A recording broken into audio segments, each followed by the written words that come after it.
இது அரசியலோ பழிவாங்களோ கிடையாது. நாங்க எதுக்கு அரசியல் பழி வாங்கணும்? 60 வருஷ வரலாற்றை தூக்கி எறிஞ்சு சிங்கிளா தனியா எங்கால் ஜெயிச்சிருக்காரு எலெக்ஷன்ல. உங்களை எதிரியாவே நாங்க பார்க்கல.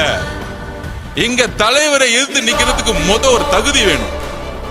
இன்னைக்கு சேலஞ்ச் பண்றேன் திரு உதயநிதி அவர்களே, உங்க தாத்தாவோட ஐடென்டிட்டி, திமுகவுடைய ஐடென்டிட்டி எல்லாத்தையும் தூக்கி போட்டு உங்க எம்எல்ஏ போஸ்ட் ரிசைன் பண்ணிட்டு வாங்க. எங்க தலைவர் சாமானிய ஒருத்தர் நிப்பாட்டுவார். அதே சேப்பாக்கத்துல சாமானிய ஒரு பெண்ணை நிப்பாட்டுவார். சாமானிய ஒரு பெண்ணை சேப்பாக்கத்துல இன்னைக்கு நாங்க நிப்பாட்டுறதுக்கு ரெடி. சேலஞ்ச் பண்றோம். ஒரே ஒரு முறை எங்க தலைவர் வருவார் பிரச்சாரத்துக்கு. ஒரே ஒரு முறை தான் வருவார். டெபாசிட் வாங்க மாட்டீங்க, எழுதி வச்சுக்கிறீங்களா? இன்னைக்கு சேப்பாக்கத்துல எலெக்ஷன் நடந்துச்சுன்னா ஏன் தெரியுமா?